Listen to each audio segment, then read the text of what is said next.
You are listening to SPN, the Sports Podcasting Network.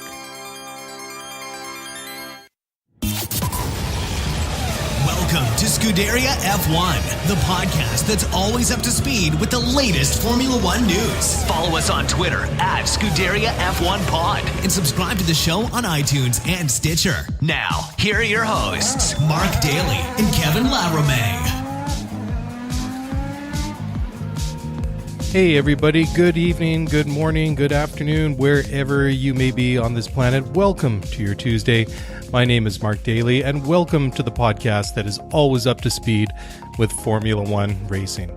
Well, hey, a week has passed. I am feeling better. I decided after several days that I was indeed not suffering from allergies, but rather I was suffering from a rather nasty late spring cold, which had knocked me off my feet for a couple of days. But I persevered. I managed to make it through, made it to the weekend. But even the weekend was a bit of a struggle. But it's Monday here on the west coast of Canada in Vancouver. Monday night, actually. And I'm feeling full of energy for once. First time in about a week. And it is nice to be feeling back to normal again.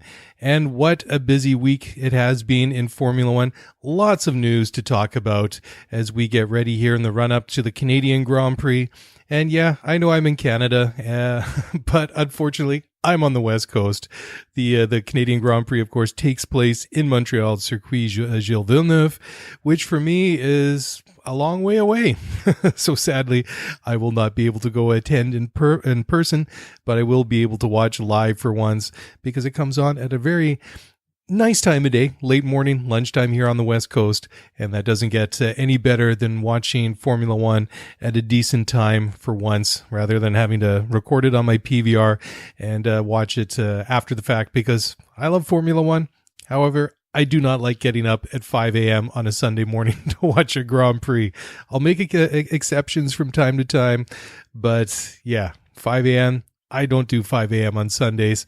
I do it if I get up during the week because I'm getting paid, but hey, that's a different story. But let's talk about what's happening in Formula One right now. There's quite a lot of interesting stories going around the F1 paddock at the moment. And the first one is, the ongoing, I don't want to call it a saga, but the continuing story about Liberty Media looking for new venues to host Grand Prix. And of course, several weeks ago, they came to an understanding with the city of Miami, Florida, to host a Grand Prix there. So that looks like it's going to go ahead. We've seen a bunch of different, well, not different, but we've seen a couple of proposed track layouts there.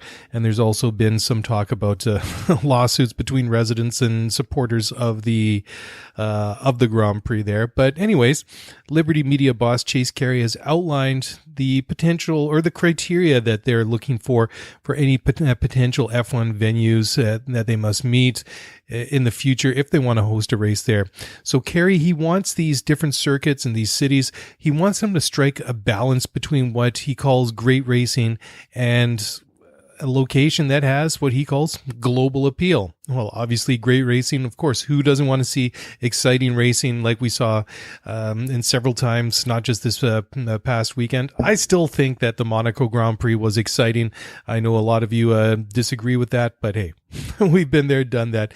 Anyways, but the second part, what Carey's going on about is that he wants quote unquote magical cities and magical countries that will intrigue and fascinate the world. So, well, yeah, I can see the appeal of having a Grand Prix in Miami. And also, there's still that story going around that we're getting inching closer, if you want to call it that, to a Vietnamese Grand Prix that might, I don't know when it's going to start, maybe 2020, somewhere around there. So we'll wait and see. But definitely both of those are exotic and different locations. And also, it's interesting, Hockenheim, which has been the home of the German Grand Prix for quite a while. They sometimes split it between there and the Nürburgring, which I've been to both circuits for DTM and Formula One, both fantastic venues. But Hockenheim in Germany and Spa-Francorchamps in Belgium, They both have their contracts expire at the end of this year, and Hockenheim, they've been looking to get a new deal because the one that they currently have, which was negotiated under Kerry's predecessor, the infamous and the notorious Bernie Ecclestone, has put a huge financial burden on the Germans to host it there. And remember, it's not all that long ago since the German Grand Prix was canceled because they just were not able to put it on. So it remains to be seen, but Kerry remains committed to F1's historic European races, even though they are looking at different places, not just in Europe, but around the globe. And obviously, I think that a German Grand Prix and the Belgian Grand Prix at Spa are two of the iconic races on the calendar. Although I must admit, I don't really like the new Hockenheim ring. I prefer the old one, but of course, there wasn't really too much you could see because when I went to watch DTM a number of years ago, you sit there and you have that nice twisty section where they come into the stadium and they come around and then back onto the pit straight, hang a right, and then they disappear into the woods for a couple of minutes. So spectator-wise, it wasn't the friendliest, but hey, I guess that's progress for you. And if it gets more people out to the circuit and creates a better atmosphere, then I don't really have too much of an argument with that. But on a related note, Toto Wolff, the team principal at Mercedes, believes that the hosting income, the new financial model that F1 is proposing for hosting Grand Prix is not sustainable. And he believes that Liberty Media will find it difficult to maintain the current level income from race hosting fees. So the new proposed Miami Grand Prix will feature a revenue and risk sharing model. And it has prompted the organizers for Baku and Azerbaijan. Come on, Mark, get it together. Difficult word for a Monday. It was a busy day today, guys. Anyways, the race organizers for Baku and Hockenheim, they've been publicly saying that they want to improve the financial terms of their deals. Of course, that's been an ongoing saga with Silverstone and the British Grand Prix for, a year and a half now? It seems like that's been going on for quite a while. Anyways, the teams are concerned that if race fees drop, then revenues will also decrease. And then, of course, if the revenues decrease, then there'll be less profit for the F1 teams to share in. And Toto has said he's not sure that the new business model is sustainable in the long term, but he did concede that some of Ecclestone's deals in the past left certain race organizers in difficult financial positions. But I mean, you got to give credit to Bernie. He knew how to get these deals done, and he knew how to maximize and squeeze every last penny out of it.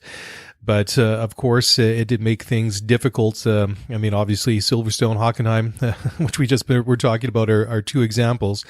And Toto also admitted that in order to offset the loss in revenue in this new risk revenue sharing model, that they'll have to, or F1 will have to grow in other areas such as digital markets, broadcast deals, and develop maybe previously untapped forms or brand new revenue streams. So Formula One, I think it's fair to say that under Bernie, which was a one-man show, and no criticism there. I mean, what Bernie Ecclestone did over, 40 years, 50 years as the top guy in Formula One, or when he was back as a team principal, one of the main players for decades, is nothing short of impressive. But hey, it was time for a change, and Liberty Media have got their own ideas, and if they can make it more marketable, more appealing to a bigger audience and a wider audience, then hey, why not? I mean, that's their prerogative as the commercial rights holder to do.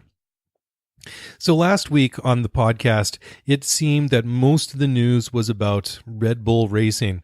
And guess what? This week, most of the news, again, it's about Red Bull Racing. And honestly, after several years of basically Mercedes in the headlines and a little bit of Ferrari from time to time, having somebody else making headlines that is not the Mercedes or Ferrari is honestly, it's quite welcome news. And Daniel Ricciardo, who won the Monaco Grand Prix about a week and a half ago, has said that one more win before the summer break would make him a title outsider for the 2018 World Drivers' Championship. Well, that's a bit of a bold statement by Ricciardo.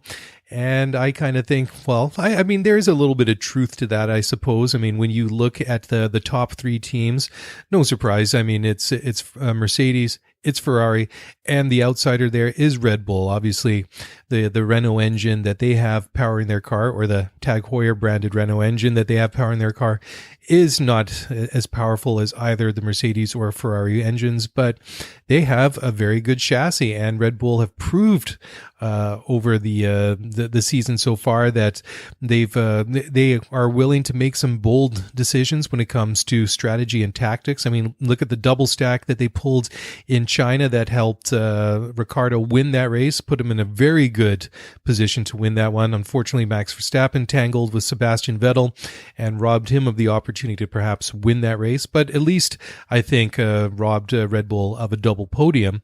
But they have a very good car, and we saw in Monaco, it was the class of the field. The Ferrari was a little bit behind. Nobody could match Ricciardo's pace in qualifying, at least. In the race itself, obviously, with Danny Rick suffering that MGU-K failure, what was it, about lap 20 of 78, meant that he went for over 50 laps with an underpowered car that he managed to pilot around the tight and twisty streets of Monaco, around the Principality, and win that. It was absolutely fantastic.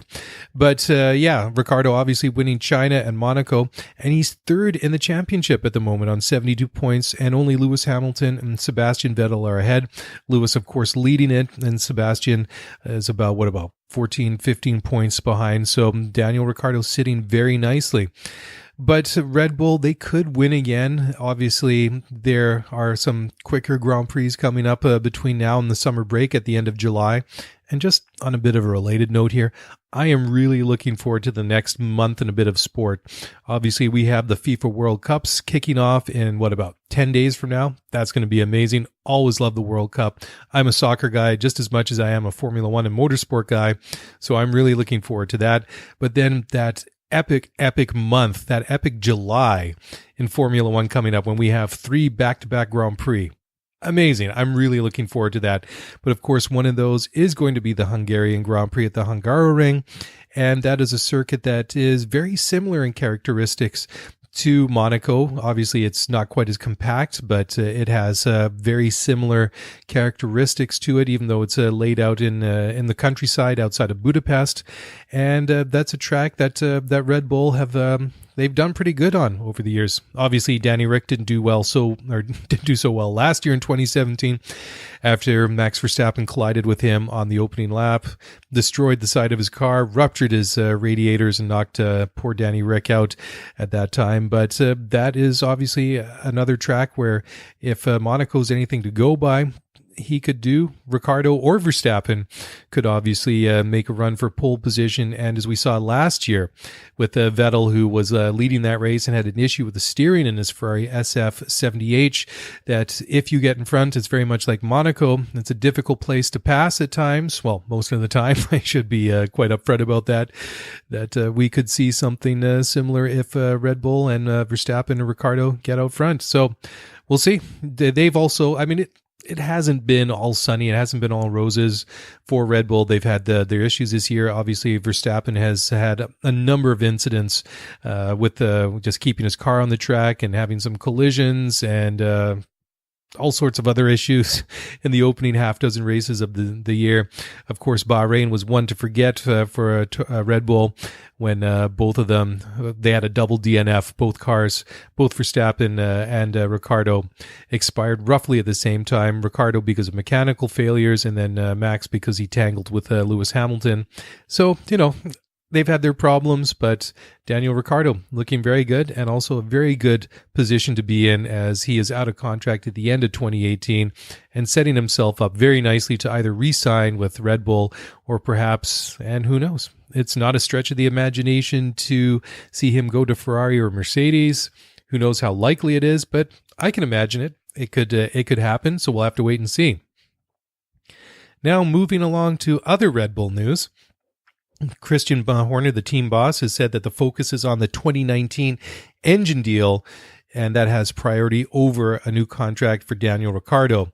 So they have decided to prioritize this in fairness. So both the team and the Ricciardo, the driver, have an idea which engine will be powering the car for next year. Christian Horner has said that Red Bull, that is, would like to keep Ricciardo and Verstappen as their two drivers for 2019, but it's by no means a done deal, or we don't even really know how far, if at all, they've had any discussions to this point in time. But just looking at the engine front, the engine issue that they have, Renault had been pressuring Red Bull Racing to make a decision on who they're going to choose for engines for 2019 before May 15th, which is obviously come and gone, today being the 7th of June. But Horner insisted that in reality, the team had until the end of this month, the end of June, to choose between Renault or Honda. So both Renault and Honda will have upgraded power units for this weekend's Canadian Grand Prix, but Honda is being a little bit what they're calling more careful with their upgrade package at Circuit Gilles Villeneuve than they had originally planned.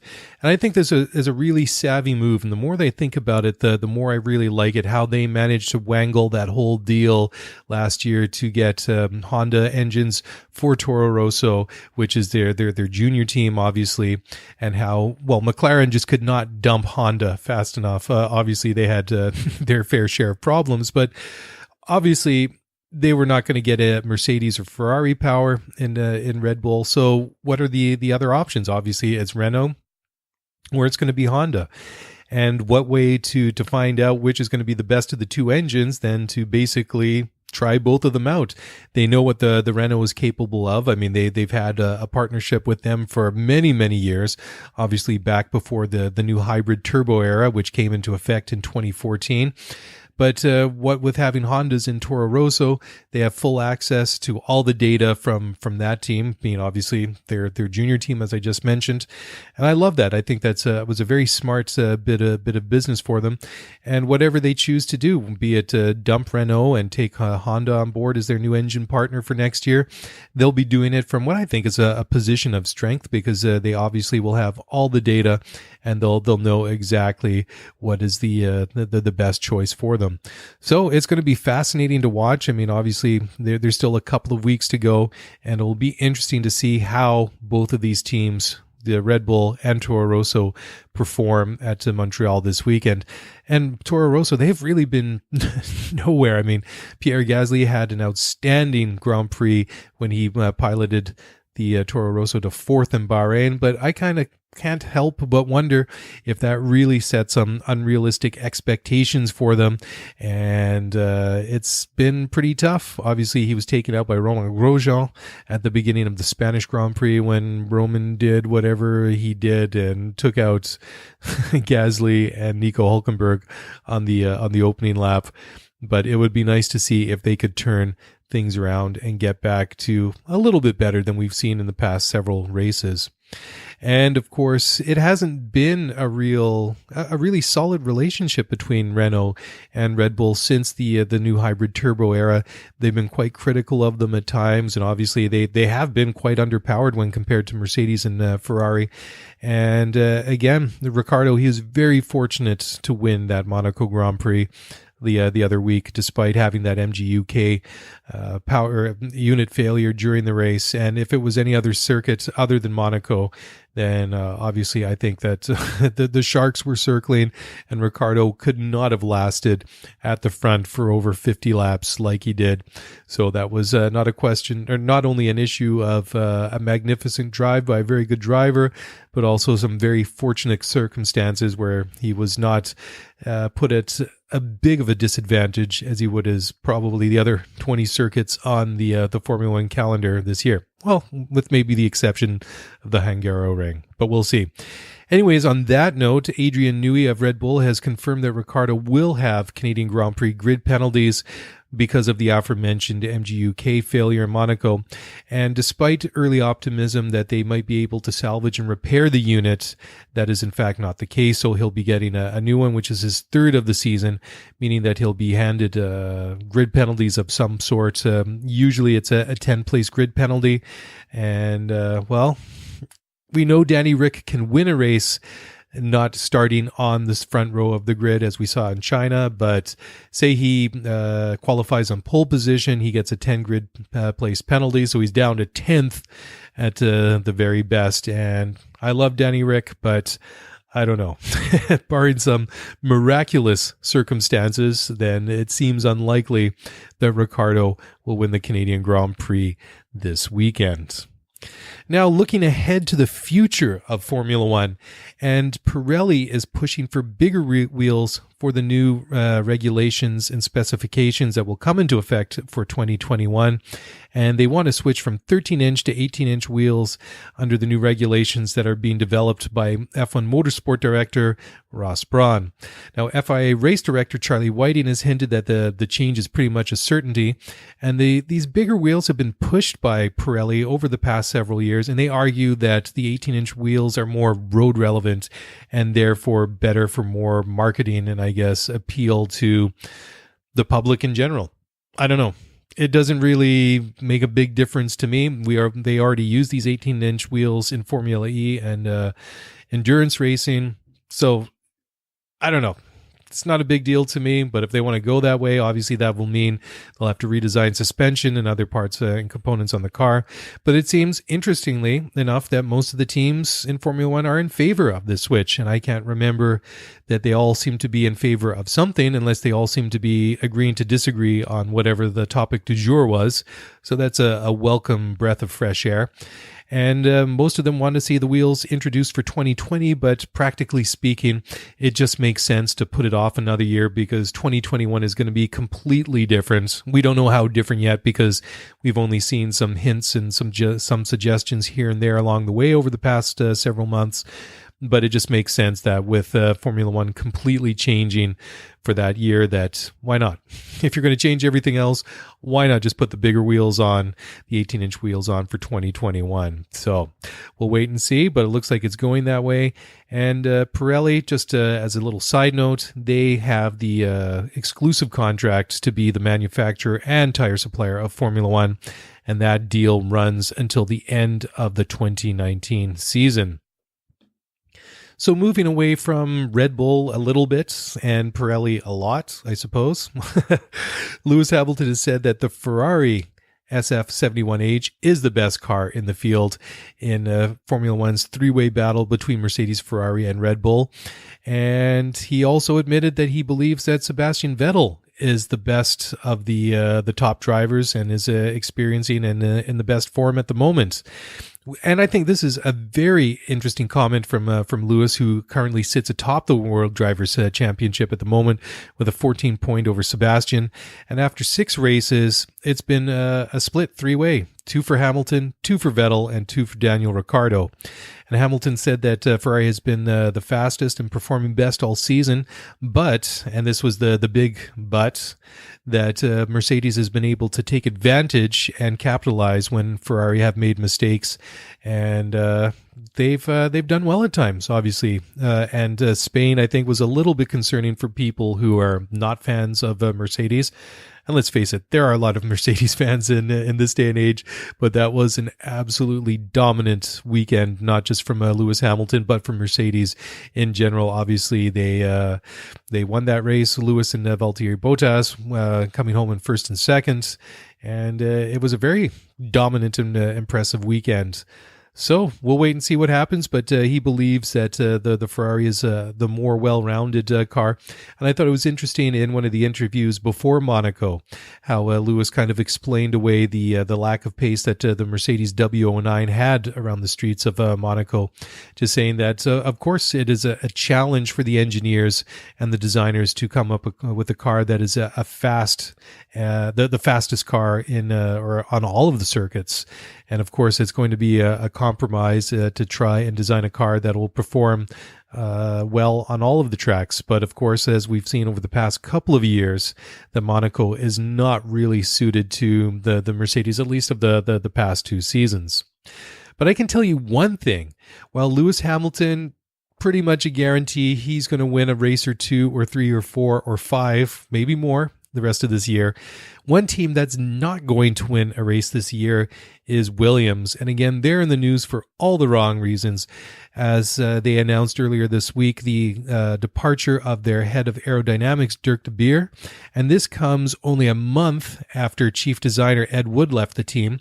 And de Beer, he joined Williams last year from Ferrari, but left abruptly and very abruptly after the opening 6 Grand Prix of the year, in which Williams were pretty much the worst team in all 6 races. So over the past several years, Williams have opted for a low drag model, which meant or design, which meant that they were faster on the faster circuits. But this year they'd opted for a more rounded aerodynamic package, which would mean that they would, in theory at least, be better suited to more races rather than just the high speed circuits. Obviously, the car is badly underperformed, and Dirk de Beer did not really figure positively in the design of the Williams for this year, and he's out of a job. So this means that the storied F1 team has still not won a race since Pastor Maldonado won the 2012 Spanish Grand Prix. And shocking when you think the record that team has over the years, all the races that they won, the world champion drivers that have driven a Williams and won world championships driving their cars, and the constructors championships that they've won, to see how that they've fallen off and really disappeared off the map basically, and especially how far they've really dropped off over the past couple of years is nothing short of shocking. And just looking a little bit away from Formula One to start wrapping this thing up for the moment, Fernando Alonso was quickest in the first Le Mans test this past weekend. He, of course, is preparing for the 24-hour Le Mans, which goes on the 16th and 17th of this month. Obviously, Fernando is looking to be only the second driver to win Motorsport's Triple Crown. He had a crack at Indy last year, the Indy 500, retired very close to the end of the race. So obviously, Indy remains on the list for Fernando, but he was the quickest in his team, and he's partnering with Kazuki Nakajima and Sebastian Buemi in the Toyota. But not only was he quickest out of the 3 Toyota drivers, but he was 0.6 of a second faster than anyone else at the test session. And of course, as I mentioned, he is trying to win the Triple Crown. Only Graham Hill has ever won Monaco, Indy, and Le Mans. And there's a whole list of very famous drivers, including Tazio Nuvolari and Bruce McLaren, who competed and completed 2 of the 3 legs of the Triple Crown. So it is a very, very elusive thing to try and win. Several guys have come close. Fernando, can he do it? Who knows? But again, he's having a very impressive testing for Le Mans so far, and he was very impressive at Indy last year. He was impressive in the rookie day, in qualifying, in the race itself. And Fernando, he still says he loves to race. He's still a racer at heart, and if anybody could do it, I think Fernando Alonso has a very good shot. Jenson Button, maybe not so much. Jenson is also going to be racing at Le Mans this year. He's also going to be making his debut like his former McLaren teammate Fernando. But he said that his first laps of Le Mans were quote-unquote disconcerting and felt like quote-unquote another world to anything he'd ever experienced before in motor racing. So Button's team was also bothered by several mechanical issues during the test, but at least on that front, they do have one more test session before the race goes in a couple of weeks. And, well, we'll see how it goes. I would like to come back in a couple of days to preview the Canadian Grand Prix. It is the last Major League Soccer match of, the first half of the season. That goes Friday night here in Vancouver for the Vancouver Whitecaps. Obviously, I will be there. That's the other thing that I do, obviously, as one of the accredited media. I'm at most matches. And as much as I love going to watch and cover Major League Soccer in person, I'm not so much of a fan of doing it on a Friday night. It kind of gets in the way of what I like to do on this program to a certain extent. But hey, I guess getting the football match out of the way early, and then having the World Cup break for the next couple of weeks is a good thing, and then can enjoy the Canadian Grand Prix thereafter. But I'm hoping to at least sometime between now and then squeeze out a short preview for the Canadian Grand Prix. And wow, what can we say about what happened last year? Obviously, it was all Lewis Hamilton. He tied Ayrton Senna's pole positions with 65 in what was, again, a very impressive weekend. And Lewis, I mean, I was just looking at his stats. It doesn't seem like that long ago. Obviously, the year has really flown since the last Canadian Grand Prix. And he had 65 at that time. And it seemed only a couple of weeks later when he tied Michael Schumacher's career poles of 68. Lewis currently sitting on 74 career pole positions. Last one he recorded was only a couple of weeks ago at Barcelona for the Spanish Grand Prix. Sebastian Vettel is fourth on the current list with 53. But last year it was all about Lewis Hamilton and Mercedes after a very, I'd say, muted and disappointing and calm, quiet opening to the 2017 season and a disastrous Monaco Grand Prix. Mercedes buckled down for the 2 weeks between Monaco and Canada, and they got it turned around because once they won that race, it was really the turning point in the season. Of course, after that, they went to Azerbaijan, and when Sebastian Vettel felt that Lewis had brake tested him and then smashed into the side of Lewis's car behind the safety car. And that's where it all really changed between Canada and Azerbaijan. And of course, Lewis went on to win the Formula One World Championship for a fourth time. But last year, he went on to win the race 20 seconds ahead of his teammate Valtteri Bottas, and Daniel Ricciardo rounded out the top three. I believe that was the race that Ricciardo and Sir Patrick Stewart shared in a shoey on the podium at Circuit Jules Villeneuve. Sebastian Vettel, of course, finished in fourth, Sergio Perez in fifth, and Esteban Ocon finished in sixth, which was a very good result for Force India last year at the Canadian Grand Prix. All right. Well, I think that's a good place to leave it for now. Thank you very much for downloading and listening to this podcast. And if you enjoy the show, please do Kevin and myself a big favor. If you could go over to Apple Podcasts, Google Play, Stitcher Radio, or wherever you download this podcast, and please leave us a 5-star review and a rating, a review, whatever you want. It helps keep this podcast visible so others can find it. And we'd really appreciate it if you could take the time out and do that for us. Anyways, like I said, it's time to wrap this thing up. If you want to get in touch with me, the easiest way is on Twitter. You can find us there at Scuderia F1 Pod, or you can find my own personal Twitter at Mark J.R. Dailey, and that's Dailey with a L-E-Y at the end. And if you want to send us some more detailed feedback, by all means do that, and you can email us at scuderiaf1pod@gmail.com. That's it. That's a wrap. I'm out of here. I'll talk to you again soon.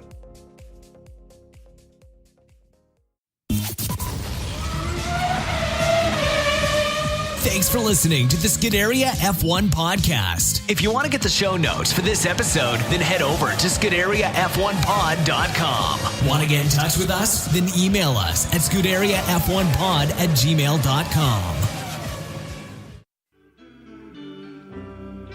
You were listening to SPN, the Sports Podcasting Network. Visit us, sportspodcastingnetwork.com.